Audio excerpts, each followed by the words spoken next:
Hi there. Welcome to Talking Data Equity for October 24th. I'm so happy that you're here. My name is Heather Kraus, and I am the founder of an organization that's called We All Count. And the purpose of We All Count is to build tools and do trainings that help anybody in any sector working on a data project align the choices that they're making in that project with the values and lived experiences and communities that they are prioritizing. So, one of the things that we do is we host a speaker series called Talking Data Equity. And you have successfully found your way here. Some of you come every single session, and that means the world to me. And some of you are here for the first time because our special guest is so cool. And I'm very happy to welcome those of you who are just joining us. Each week in Talking Data Equity is entirely different. Some weeks it's me talking about a technique or a statistical methodology. I'm a mathematical statistician, so we might go into the details into statistical data. Sometimes we have discussions about, how we're going to deal with changes to the U.S. Census and what this is going to mean to all of our previous data collection. And sometimes we have special guests. And today we have a very special guest who's doing some cool work that I get asked about a lot. So I know that you will all be very excited to see our special guest. And I'm going to introduce them in just a minute. But a couple of seconds of housekeeping. Housekeeping number one is that this is being recorded, and it's being recorded so that we can share it in the We All Count Data Equity Community Forum. I just put a link to that in the chat. That's a public good. You don't have to be a member or anything like that to watch these videos. You can and you can continue to ask questions, and all the resources that we talk about today will also be linked there, so you don't have to try and write everything down or capture things. You could just sit back and enjoy this. And because this is a meeting, you have control over your own video and microphone settings. And we ask that you keep your microphone turned off for the first part of Talking Data Equity while Ian, our special guest, shares some stories and shares some slides. And if you want to ask a question or make reflections during that time, use the Zoom chat. And then at the end, we'll have time for an open discussion, live Q&A, and we will get you to turn your microphones on at that point. All right. So I think we are going to leave it there with the housekeeping. Oh, yes. Somebody's asking a question about the Zoom link. Yes, the Zoom link is the same every single week. So if you've made it here once, you can make it here any other Friday. And if you're wondering what we're doing on any given Friday, you can check out our Talking Data Equity page, which I will also link right here, right now. And that is our livest calendar. So that is where you want to look to see what is going on. All right. So let me introduce you to our special guest who has made time in his very busy schedule to share some really cool projects with us. Thank you so much, Ian Schwenke, for joining us today. Ian is with a very cool organization called Nuru International, which is a US based nonprofit that supports locally led organizations across Africa to advance sustainable agriculture and climate resilience. And Ian is the monitoring, evaluation, and learning advisor at that organization, that Nuru organization. He oversees data systems and evaluation frameworks spanning 7 countries, guiding the measurement of farmer livelihoods, cooperative professionals, and climate smart outcomes. Before he was with Nuru, Ian worked with the Rising Academy Network in West Africa and strategies for international development in Latin America and East Africa. And he began his career as a Peace Corps volunteer. Yay, I know there's a whole cohort of you here in Benin, where he focused on education and community development. And we are so grateful for your service. Okay, so Ian, I'm going to turn it over to you from here. And as you can see, Ian has quite a big job. So he has been very, very generous to make time and join us today. Welcome, Ian. Thank you for the introduction, Heather. So, yeah, I prepared, Heather already introduced me. I'll introduce myself briefly again. I prepared a slide deck, which I'll use today for about 30 to 40 minutes, and then I'm open to Q&A. They say, you teach best what you need to learn most. So I think I don't have an all-encompassing viewpoint on data equity, but I do have a individual viewpoint from working at Nuru and the experience that I bring to the table from Peace Corps and the other jobs that I've worked at. So I do want to talk about data equity from my own lens and then through Nuru, where I've been for a little over 4 years now. So first and foremost, a little bit about myself. Heather already said most of this, but at Nuru, I'm the Monitoring, Evaluation, and Learning Advisor.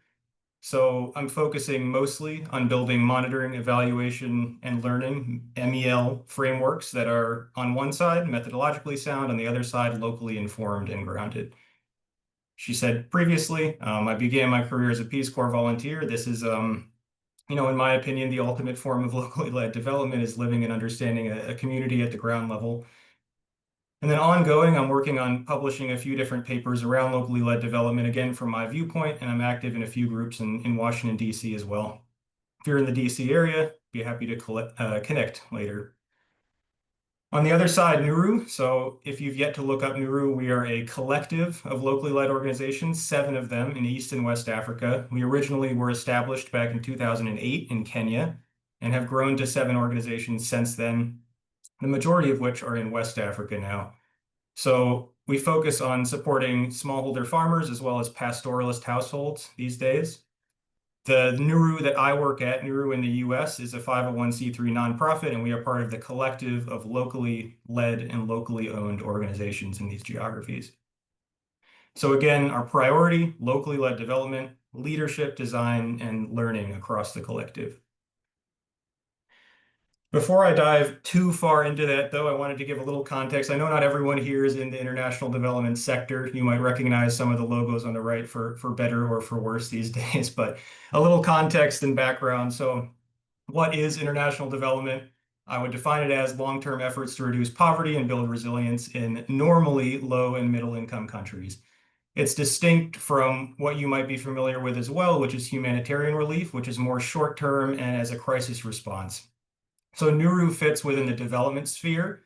So we're supporting in the long-term sustainability for farmers and pastoralists in the countries where we work, especially as far as it can be locally led. However, in recent years, there have been a lot of changes. So you'll know global aid budgets are declining. You'll recognize the logo in the top right. Heather and I were just talking about this at the beginning of the call a little bit. US especially funding is reducing, and many countries are following suit. A lot of strategic interests are shaped by trade and geopolitics these days rather than sort of what I'd like it to be, which is human empathy and understanding in investing in development initiatives. There is a growing emphasis on localization. It's soon not going to be a choice. There's also a lot of language about public-private partnerships and measuring impact. At the same time, climate change is ongoing. There's resource scarcity, huge demographic shifts. Africa's growing at a phenomenal pace, and this makes development more urgent and more complicated. So some of the things I see in the development sector coming up, which will be referenced throughout the call, are sort of a convergence of the public and the private, and local actors take a forefront role in this. There's data and technology that are accelerating. I'll mention AI. I'm not an expert in it. I use it regularly. It's going to come up eventually. Localization, like I said, it's going to become a necessity, not something that we aspire to include. And there's a shift from just counting inputs or outputs, or both, on individual development initiatives to building systems that can invest in themselves in the future. So that's sort of the development landscape in 2025. 6 out of 7 of these organizations are still around to be part of it. Now, where are we at Nuru? So I said we work in 7 countries. Those are the countries at the top. In East Africa, the first two; in West Africa, the next five. I wanted to give some examples of three of them in particular so we understand sort of what the commonalities are in scale and in mission. So we have Nuru Ethiopia. It's founded in 2013. You can see they have a goal of, by 2030, supporting 450,000 people. They work in southern Ethiopia, formerly the SNNPR, if you're familiar with Ethiopian geography, which is now called the Southern Ethiopian States. We work with about 37,000 households down there, which are part of 273 agricultural cooperatives or unions. So this is an organization that supports numerous farmers to give out inputs and sell at the end of the season. They work in various value chains. You'll notice the value chains are specific to the country. So we have sort of a shared mission and shared goals, but the value chains and the programs are specific to the community that we're working for. We're not going to force someone who had never been involved in groundnuts before to start growing groundnuts. We're never going to force someone who is doing dairy to be involved in cash crops, for example. In Kenya, you'll see some of these similarities, except for this is where Nuru started back in 2008 in Migori County. They now work in 3 counties and are expanding. A similar goal by 2030. They want to work over 6 different counties of Kenya. Primary focuses for evaluation are dairy and beekeeping. And lastly, in Niger, this is one of our newest countries. So many people have not heard of Niger, but it is in the Sahel. It's very dry and hot most of the year. Started working there last year. We work in the Dosso region, which you'll find just southeast of Niamey. Only 750 households at the moment. It's mostly a pilot activity, but we're working with agricultural and pastoral cooperatives trying to intertwine some of those initiatives so people can work better together as well in an area where there's a lot of localized conflict and yeah, people don't often work well together. So we're working in soy, groundnuts, cowpeas, and then conversely, we're working in beef production and dairy production there. So that's a little bit about where we work. What is data to us is something I wanted to set up in the beginning too. So we have sort of all the different categories of data. We have quantitative, so we're registering farmers at the beginning of the season. We're tracking their yields and their market data, financial records for cooperatives to look at if they're profitable over time. We're looking at qualitative stuff, so focus group discussions with farmers about key topics. We're looking at key informant interviews, making sure we have perspectives from the chief of the village in an area we're working, local researchers, politicians, so on and so forth. And community dialogues as much as possible to make sure that our initiatives are well informed and are reflective of community needs and realities. Beyond that, we use data, which will come up later, to model things as well. So income, resilience, gender, inequities are things that we measure regularly using the data we collect, both quantitatively and qualitatively. And all of this happens over all 7 countries, all 411 agribusinesses, and over 330,000 people who are registered this year. So we have a pretty big reach. It's me coordinating this, but I have a fantastic team of local counterparts in every place that I work that are helping me coordinate all of this because we've reached quite a scale these days. So amongst all that, sort of the question next, why data equity matters at Nuru. So, all of us are defining equity a little differently, but what I see it as is I'm looking for locally led evaluation. So if we're an organization that focuses on locally led development, evaluation is also, normally the last piece of that. So many organizations will prioritize locally led development until the point where it reaches, did this program work? Was it successful? And then we externalize the process, which is harmful. What it means as well for me is multi-directional accountability. So donors are accountable to the communities they're investing in. Communities then are accountable to some extent to report what the outcomes are to the donor in a way that works for them. Priorities must be balanced. We work across many countries, but each country retains autonomy over what they're reporting and measuring and investing in their communities. We can't force a community that wasn't involved in something to be involved in something. We can't set priorities for people ourselves.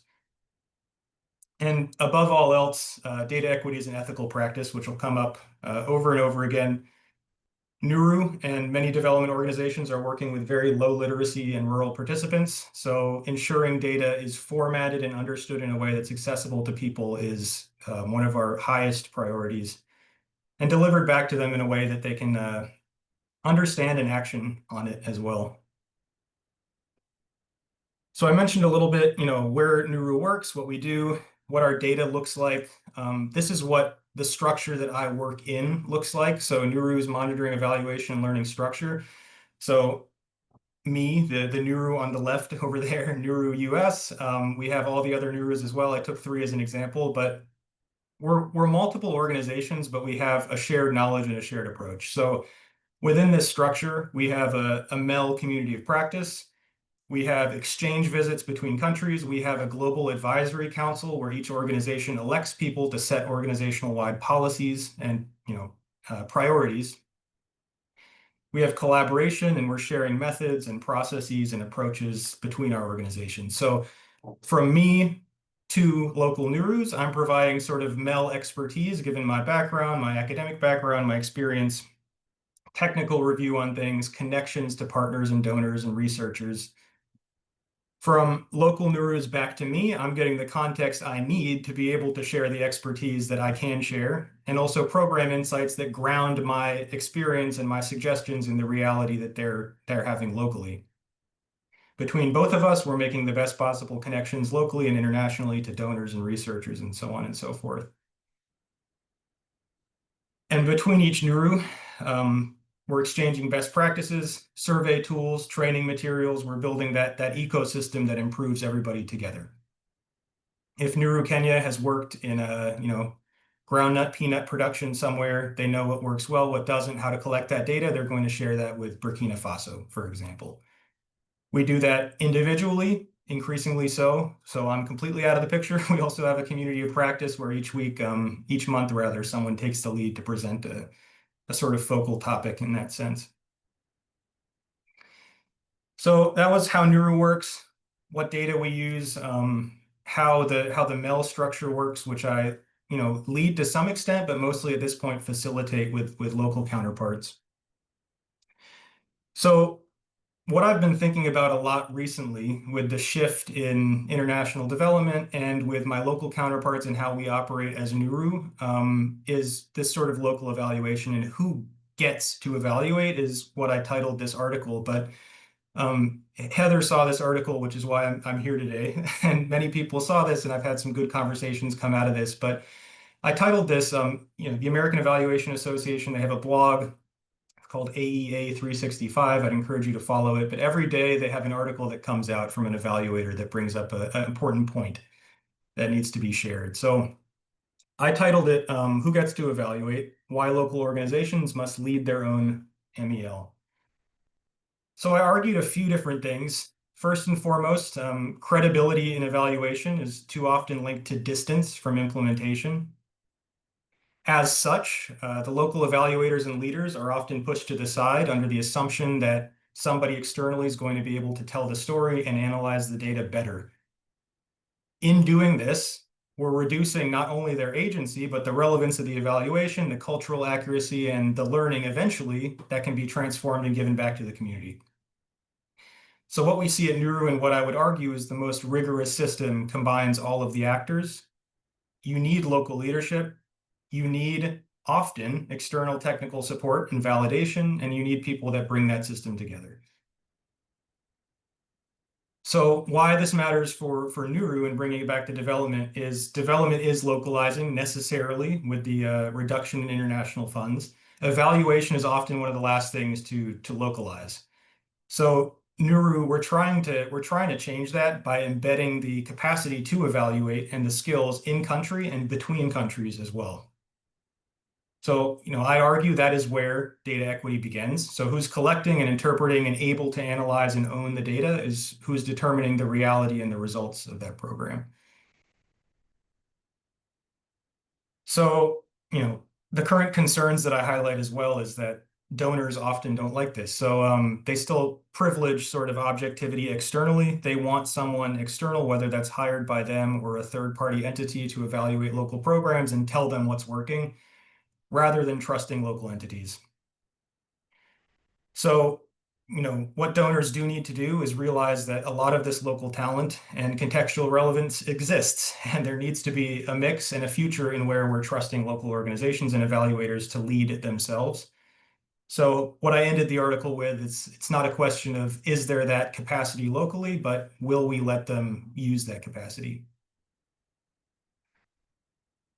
So when coming to, and there's a bright orange slide, when coming to We All Count, I found this data equity framework that's on the website. So I took a little excerpt of each of the 7 steps here that I found most meaningful to myself. I'd encourage you to go look at the website that Heather leads online too if you want to see the full description of each of these. But I wanted to focus on sort of a few as examples and stories. So I wanted to look at how Nuru fits into this framework in terms of funding, which is sort of mapping the relationship between data and eventually the participants in a project.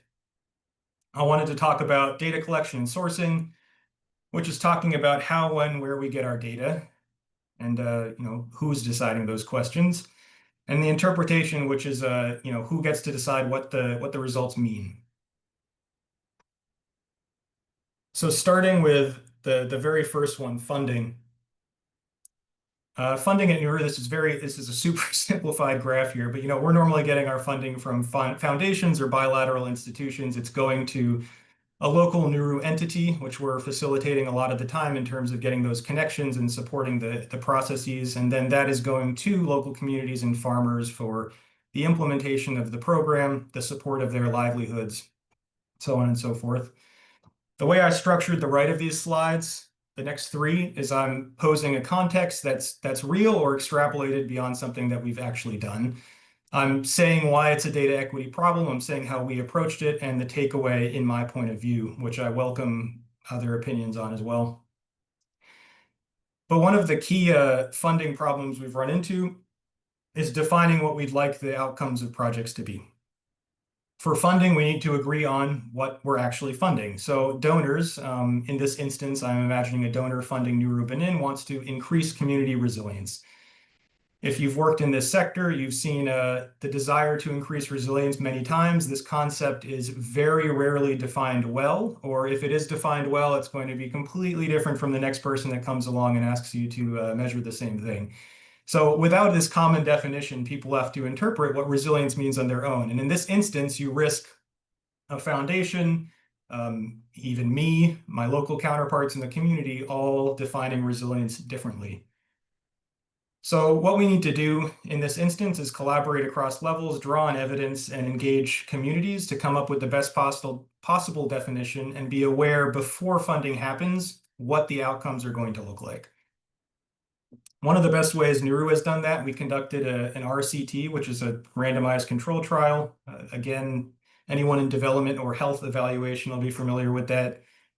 We measured resilience as a proxy across 18 different indicators and an index and looked at adaptive, absorptive, and transformative capacity. So this is available online if you'd like to read that. It's called the Nuru Nigeria Resilience Study.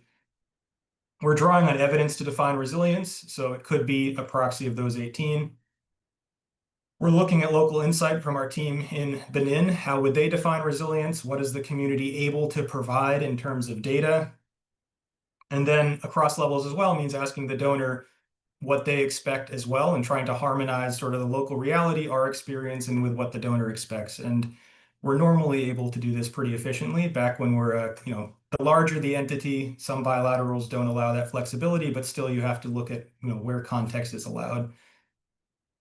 And then in each project, we have, because of our local counterparts and our local engagement, we have the ability to do frequent and thorough kickoff workshops with all of our programs and regularly inform and communicate with local partners to sort of understand not only how it should be defined, but over time, how we're going to collect data and prove that the attribution was there. So the key takeaway for this, if you invest in a development project and you're not defining resilience with the local actors, it's going to maintain being a buzzword.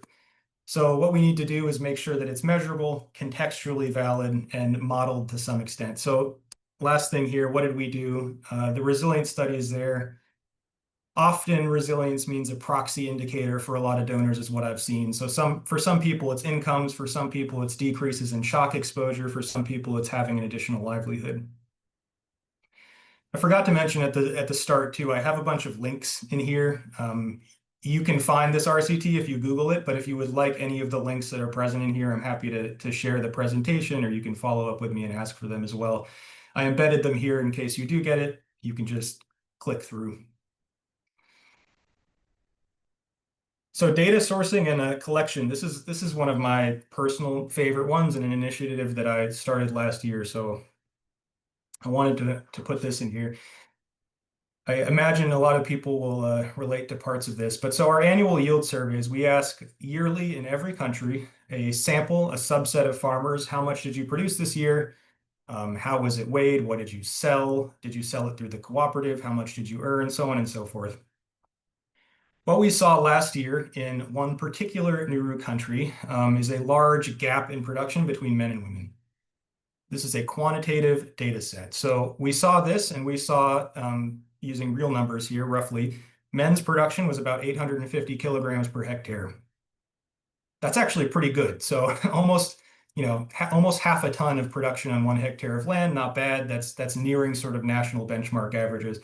Women, on the other hand, were producing about 450 kilograms per hectare. So this is about 55, 60% of what the men were producing. So you can look at this and you can say, you can imagine a number of assumptions about what's going on here. You can say, I've experienced a similar situation. Women are being disenfranchised in this community. I'm assuming what the reason is behind this. However, we don't want to assume, so we need to couple our quantitative data with some qualitative methods and understand how locally are we going to measure and interpret this problem that we're seeing in the quantitative. So we've applied sort of a 3-step method to this. The first thing we did was we did an AWEA survey. That stands for the Women's Abbreviated Economic Empowerment in Agriculture Index.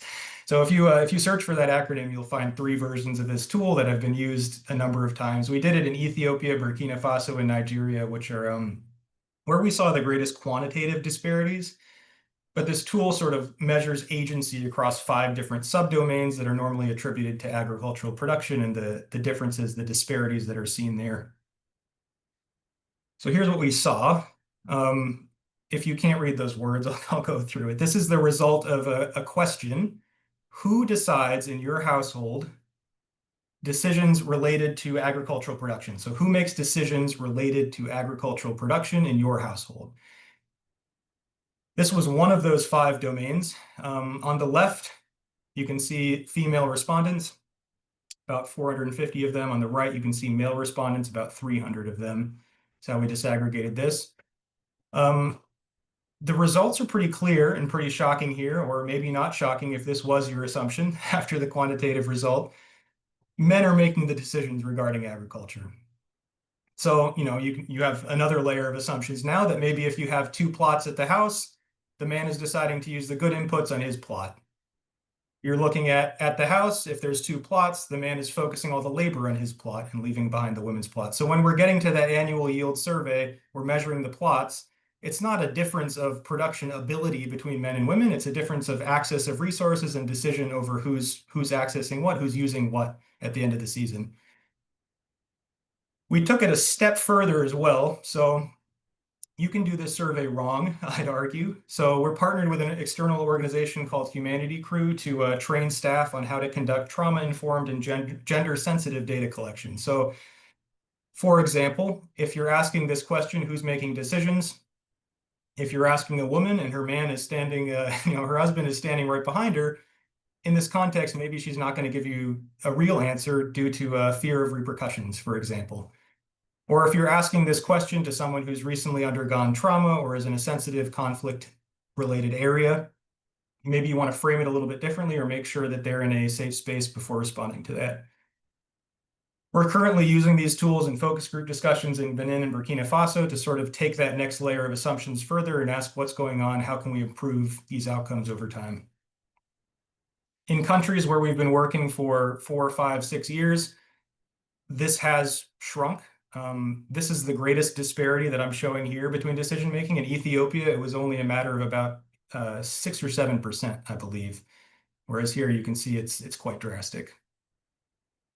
So data equity in this sense means that not only understanding the quantitative, but pairing it with local context to make sure it's inclusive of the reality. which often means mixed methods in this case. We did this study, it's public for Burkina Faso and Ethiopia. So if you search Ray Marshall Center, which is our third-party evaluator, and you search Nuru Burkina Faso, Nuru Ethiopia, you'll see in the 2023 study these results along with the other results across those domains. The last one is interpretation, which I wanted to share today. Also very interesting. When we have a data set, we have a lot of people that are looking at that data and adding their own lens to it. So at its core, communities and farmers are the ones that own the data, are giving the data, and need to be the receivers of the data results at the end. Right beyond them, we have the local Nuru staff, who are sometimes members of the community themselves, more often than not, but they're interacting with the communities on a regular basis. Right beyond that, we have local and international researchers. I'm including myself here as I'm in like the same geographical distance. Of course, I'm better informed than a lot of the research partners might be, given my weekly conversations. And beyond that, we have any other donor, a stakeholder, or observer of the data who is farthest removed. So, in this instance, when we have a data set, we have many different people who are looking at that data. So without any coordination, this often skews towards whoever has the most technical expertise. So if we publish a data set, who's interpreting that? Somebody in the US with a PhD in data analysis is going to have their opinions held to a higher level than anyone locally. This has happened over many years. It happens regularly. I see it often. So without any coordination there, context is often missed. Local actors don't have their voices elevated. So Nuru's approach here, we try to, as best as possible, aggregate data at the community level. So farmers are sharing data at the cooperative level when that's not possible or the cooperative is not professional. We work with the local groups to coordinate data collection, where we're visiting every single farm, making sure people are informed of what data they're giving and how that data and the results are going to come back to them eventually. We have the next two bullets, sort of local MEL contextualization and technical review. So I'm working to coordinate our third-party research partner, the Ray Marshall Center, with the local MEL team to make sure that the data that's being received is being contextualized and narrated correctly. So we'll say, here's what we observed from the data you provided us. What happened in order to get those results? In some cases, we see something that's like really incongruent with what we believe to be true. So we'd say, this year we delivered really good inputs. We expect to see a higher yield. It comes back poorly. The local team can tell us, oh, this particular region had a very poor drought this year. There were pests this year. There was this shock that affected this group of farmers, for instance. And then sort of lastly, in my point of view, is alignment with the donor. So we have ongoing projects and we say to donors, this is the report we generated. This is what we were able to collect. Here's how it aligns with what you asked for at the beginning, as best as possible. Again, there are donors that will force you into certain metrics, and in those instances, you have to sort of align with what they have, but as best as possible, use what you're able to collect in the reality that's present. There are uncomfortable conversations occasionally with donors where you say, this isn't a collectible indicator, or this isn't relevant in this community. That's the truth of development. I'd argue that happens pretty frequently, but you need to be able to have some donors that are understanding of that context. So interpretation is a shared power. Every layer in here, the community, the local MEL team, myself, a third-party researcher, and donors all have a different insight into the data. But when you combine it together, that's what creates the actionable insight that you can then use and deliver back to the community. Just a fun example of this that's relatable that I've used many times. We ask this question every year. Of course, it's not framed this simply, but how much did you harvest this year is sort of the core of the Nuru model. We want to increase yields for smallholder farmers. In this case, I'm going to use the example of Nigeria. A lot of people in Nigeria don't know their weight or many weights in kilograms in the rural area that we're working. There might be a scale at the local health center to measure infants and babies, but there's no, no general awareness of your own weight or the weight of things. What does have an awareness is standardized units. So this little picture down there is what is called a mudu in Nigeria, M-U-D-U. It is a bowl of peanuts, to put it frankly, but this bowl of peanuts differs in size in every single market you're present in. So we found in Nigeria, and this happens everywhere with different measurements, that we can't ask how many kilograms did you produce. We also can't ask how many trucks full of peanuts did you produce, because they're not aware of that point in the value chain. But we could ask, how many Nurus did you produce? And then without, if we only took an external interpretation of that, we'd be counting Nurus, doesn't mean much to us. We had to understand with the local melt team, each Nuru is somewhere between 2.3 and 3.7 kilograms, depending on the market you're working in. So in one area, 87 Nurus would be 300 kilograms. In another area, 87 Nurus would be 225 kilograms. But we need that sort of community understanding and awareness and buy-in to be able to measure that. We need the local malcontextualization to sort of systematize it. And we need an external viewpoint to say, here's how to use methods to make it more robust and reportable to a donor that's not going to understand Nurus. This is something we do every year in Nigeria, but we have to go through this process with a lot of different indicators to make sure that things are contextually relevant and reportable as an outcome as well. So I gave a few examples. There's a lot more at Nuru probably, but sort of wrapping up and looking forward from my point of view here, I put 4 things that I'm looking at moving forward. One, of course, locally led evaluation will matter more than ever. So in an era where global funding is tightening, local organizations are going to need their own evaluation methods rather than relying on international researchers, or rather than donors needing international researchers to guide decisions and show impact. So when evaluation power stays external, the priorities are also going to be externally made. When it's local, it reflects a lived reality. And this is going to be more important than ever, as a lot of countries are forced to kind of take matters into their own hands and fund a lot of the development gaps that exist now. Granted, unfortunately, a lot of those gaps will continue to exist due to the structure we're operating in right now. This is probably my favorite one. Local research networks are growing. So across Africa, you'll see universities and research centers that are building stronger local capacity. So they have a lot of local research talent. We have a lot of PhDs popping up all over Africa and in rural universities as well that are most of the time much more competent than a lot of international PhDs in the same domain. Funders will need to learn how to work with these individuals directly. So rather than relying on an evaluator at a university in the US, we need to learn how to communicate with local research universities and institutions. Lastly, AI is coming, whether you like it or not. This could go 2 ways. AI tools are going to help to some extent lower cost data analysis and access to methods, but whether or not that helps local researchers or hurts them is sort of dependent on how this progresses. It could widen the gap as well if only wealthy country researchers can access those things. If I can understand AI really well, but I never impart that knowledge to anyone I'm working with locally, it's gonna widen that gap. Of course, ensuring ethical use of AI is going to be incredibly critical. I don't have a good answer for that, but in an era where you can drop an Excel sheet into AI and say, what happened here? It's concerning. It's going to happen more often, whether we like it or not. And lastly, evaluation must adapt to complex realities. So anything I said today could change based on the system you're working in. Climate change is ongoing. Nuru works in places that are generally insecure. What I mean by that is we work in a lot of sort of proxy conflict zones. So Northeast Nigeria, Burkina Faso, Northern Ghana near the border. We're working in areas where conflict can instantly change the dynamic of an evaluation, and having information about the community is very critical, not only for safety, but for making appropriate methods in that area.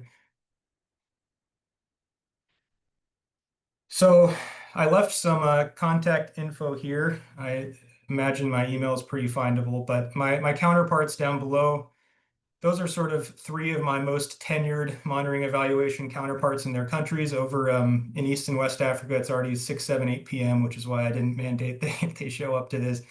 But if you'd like to contact any of them to learn more about sort of local MEL in their context, you're welcome to go through me. They have a little bio on the website as well if you'd like to learn more about their work. Tatek spent over a decade with Nuru Ethiopia.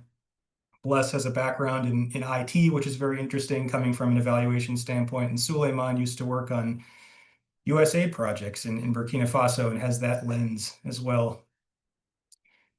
And then very last, I talked about some resources today. You can find these all online. Again, if you'd like a copy, you can click on these links. The AEA blog is available online, our website, our third-party evaluation partner. If you go to their website, you can find all of our impact reports, which are annual and for every country. We're part of a group called the Movement for Community-Led Development as well. If you're not part of this, it's a great network of individuals that share methods, approaches, history of community-led development in their context. They just published a book. Nuru has a chapter in that book as well, if you want to learn more about. I think it focuses on our leadership strategy, how we select competent local leaders. And then these are two pieces that I read in the past week. Just timing relevant wise. If you want to look up these two, they both have really good frameworks about local evaluation leadership as well. The first one is one that I think was published back in 2015. It was re-released or edited last week. The second one by Christian A, Decolonizing Evaluation, also has a good framework in there you can look at. I'm sure there's plenty of others. These are just the two top of mind for me. So I'll pass it back to Heather and leave some time for Q&A here. I've not been monitoring the chat, so apologies, but I hope you got something out of this, and I'm looking forward to any questions or thoughts.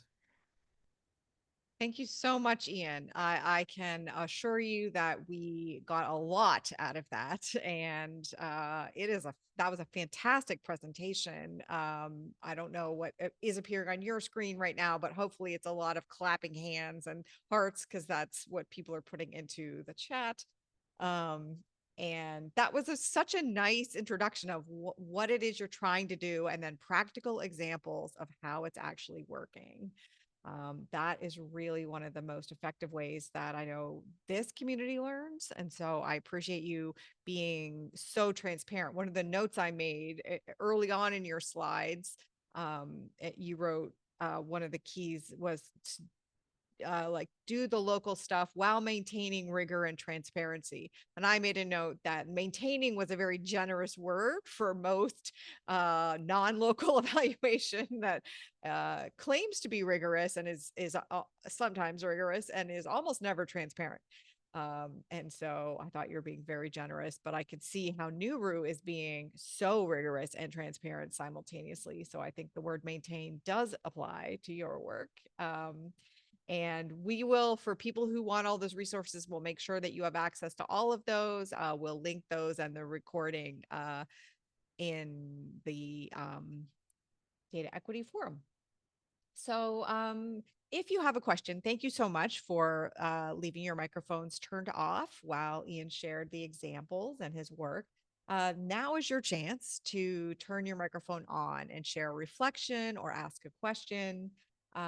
There's a little over 100 of us here today. So if you are live in the room and you can see the little place to raise your hand on Zoom, it's in the reaction menu. You can raise your hand and we'll turn your microphone on. If you can't see that or you're on your phone or something, you can just turn your microphone on. We will work it out. And while people in the room can decide whether or not they want to ask a question, I'm going to amplify a couple of the questions in the chat. One of them we'll start with is just a technical question about the women's empowerment and agricultural question about who makes the decisions. And you showed 2 bars, 1 bar for self, 1 bar for jointly with spouse. And there was a question of, was there an option in that survey to just check spouse? Really quick, yes. You'll notice the percentages didn't add up to 100. Okay. For only my spouse, it was less than 2% in every occasion. So you can interpret that again as you Got will. it. No problem.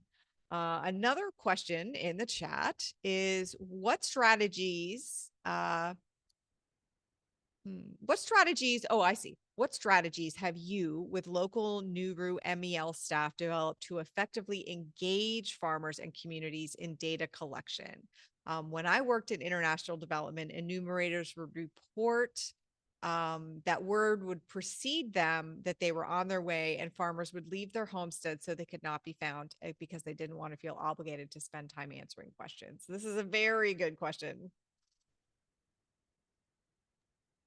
Yeah, I don't know that we've had too many instances of farmers fleeing the enumerators, but we have, in a really, so to be frank, in a very long survey like the resilience study that we did in Nigeria, when the survey is over an hour, we are going to compensate people for their time. We use a local equivalent of wage. So we looked at how much people would get paid for 1 hour of farm labor in Nigeria and compensated them twice that rate for their hour of participation. If it's a survey that's roughly less than 30 minutes, we don't make those criteria. And we assume that, or, we're sitting down with the communities as well and saying, this data, the information that we gather is going to lead us to delivering better programs for the cooperatives that you're a part of, and that will be sustainable in your community. So anything less than 30 minutes, we're hoping we can get that understanding that the data we're getting is going to eventually help build and sustain the cooperative that you're a member of and that you're benefiting from as well. If it's over that duration, we'll talk about compensation and stuff for time, because we don't want to, we will never waste people's time. Another thing, obviously, we're not going to take an hour of your time peak harvest season either. So we'll never schedule a survey when someone has a priority seasonally. So we try to take some of those considerations, and having us be as community-based as possible allows us to sort of understand people's time use and schedules and when they'll be most accessible as well. Yeah, I mean, I think that's such a good answer. And it's such an important question because I have also worked with funders who have that experience of people fleeing their enumerators. Um, and I think it's a really good metric. I mean, I think there's very few evaluation metrics that are as important as that metric of what is your impact on the community. If your impact on the community is if they know you're coming, they are running away. Doesn't matter what your other metrics show, like you are extracting. And your relationship and the trust that you might be doing anything that is good for this community is pretty clearly getting something that you can quantify, right? And so I love the Nuru approach, and the answer is take that as direct feedback. Another question, can you ask Ian if he can explain or give some examples of how Nuru presents evaluation findings back to communities that were involved in the evaluation in a way that's relevant to their lives? Yeah, our primary axis of intervention is with cooperatives. Like I mentioned, we work with 411 cooperatives, and one of our primary evaluations is evaluating the cooperatives themselves for professionalism and profitability on a yearly basis. We use a tool that is then the data, it's collected with the cooperative board in place. So we train local staff to collect the information that informs that tool. It's sent off to a third-party evaluation partner that puts it all together. This is called Scope Insight, if you're curious about it, or cooperative evaluation in general. They put together a report that's about 70 pages long using all the information that they got from that analysis. We will then take that report that's 70 pages long, which is incomprehensible to most, if not sometimes myself, and we'll make a brief version of that, translate it into local language where possible, and deliver it back to the cooperative. So the cooperative, starting with providing that information to an external tool that benchmarks it against other cooperatives, it goes to an evaluation partner externally. It gets transformed into something that's actionable and then is brought back to the cooperative for discussion. And then what we do with that tool is we identify the weak points with the cooperative, and that transforms into the capacity building plan for that cooperative in the coming year. So for example, the tool looks at 8 different domains of professionalism. One of them is market access. So if we identify using that tool that market access is the biggest weakness for the cooperative, then we'll work with them to develop the next year of capacity building to focus on trainings that are relevant to that topic. This happens for a number of different tools we use, but we always want to make sure It's sort of informed by international best practice and methods, looked at externally to add another lens to the interpretation, but then always brought back to inform what the program's going to look like moving forward. So it's not just left at we got a 3.2, it's we got a 3.2, but what's preventing us from getting to a 4 is A, B, and C. Let's work on that specifically moving forward. That is amazing. I was expecting maybe like some graphic design tips or something, and then your answer was so comprehensive and so demonstrative of what a true partnership looks like. Um, and how does it go with the language and the translations and stuff? Yeah, I mean, yeah, the tool, which is built by someone just said in the chat, it's built by a Western audience, so it does come in English, French, and Spanish only. So the advantage we have working with local counterparts is they're translating that in advance with my support, which Right. is necessary. But then also professionalism. It's professionalism of the agribusiness. It's not of like it's not a subjective measure of the individual. It's something like, do they have a board in place? Do they have accountability on their finance metrics, which generally means like, profit and loss books on Right. hand? Do they have connection to markets? Are they keeping track of sales values? Are they reinvesting into the community? So it's those sorts of metrics. But if you look up Scope Insight, you'll see their sort of their thesis on that. Every Uh-huh. quantitative aspect of that has like a qualitative addition to it to sort of add that layer of context. There's there's other tools out there as well, so I won't say it's perfect, but it's one that we've found delivers a good way for us to better approach capacity building without making it such a measure of what we believe is important, but what the community identifies as their biggest weakness. That's fantastic. So much depth and nuance and thoughtfulness to each of the steps. That's great. And none of this is perfect. I mean, this idea that it's possible to achieve some sort of view from nowhere objective perfection is, a purely problematic Western concept. So, uh, one of the things you said you were really interested in was funders learning to work with local research centers and local PhDs. Have you seen examples of success of that? Because we work with so many funders that struggle with that. Yeah, we have two good examples. So Oh, I mentioned we have a third-party research partner called the Ray Marshall Center, and we hold the contract for working with them and pay for their support on a yearly basis. But what we want over 5 to 7 years is each local organization to become independent and not need our support anymore, which we've done successfully in 3 locations now with Kenya, Ethiopia, and Nigeria. They no longer have our direct technical support on a day-to-day basis. They're operating as an independent local NGO. And wow. one of those steps as well is asking, do we need to graduate beyond Ray Marshall Center support and external support and find our own local university to report on our impact?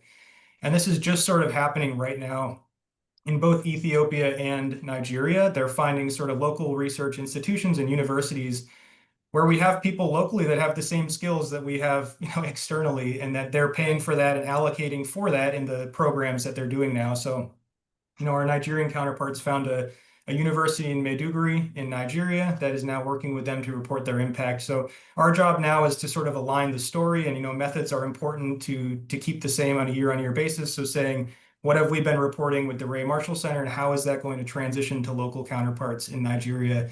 So it's something that I'm starting to see as we identify more and more local research partners that we can work with. In Ethiopia, it's the same thing. We're positioned right next to the University of Arba Minch.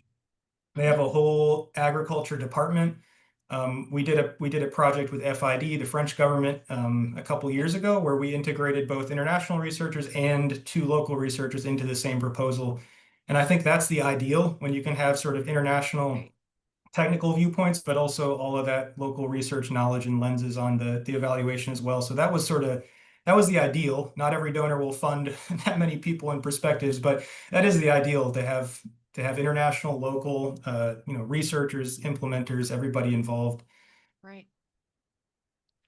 Well, that's fantastic. Thank you for those examples. And we will absolutely, for all of you who are asking, put all the links to all of these resources. I know that this has been very resource rich, hour today. We'll make sure that you have all these links and the recording. And Ian's been very generous and given you his own email. So if we don't get you what you need, you can certainly follow up. We will leave it on that really, I think, very hopeful note about international collaboration and success. Before we go, I just want to point out in the chat, there's a link. I know last week we had some great suggestions about needing a resource share episode of Talking Data Equity where we can ask questions and share tips and success both anonymously and live.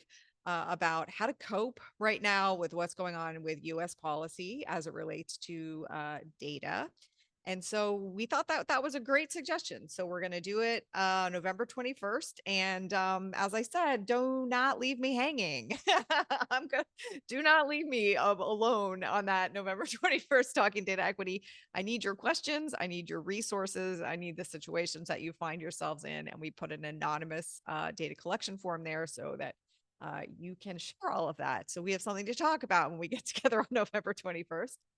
And that is actually the very next time we're going to get together. This is very unusual for Talking Data Equity, but we're taking 3 weeks off just because I'm on the road and I'm traveling and I'm on planes most Fridays. So we won't see you for 3 weeks. But then we will see you on November 21st for our resource share edition. And for now, Ian, thank you so much for taking the time. This was a fantastic presentation and really, really useful tools and very hopeful, like reminding us that there is hope and that there is progress. And every day we can go a little bit further in our actual embodiment of data equity. So thank you so much, Ian. Thank you very much, Heather, and thank you everybody for giving me the hour today. Appreciate it. Yeah. All right. Take good care of yourselves and each other. And I'll see you in a couple weeks. Bye, everybody.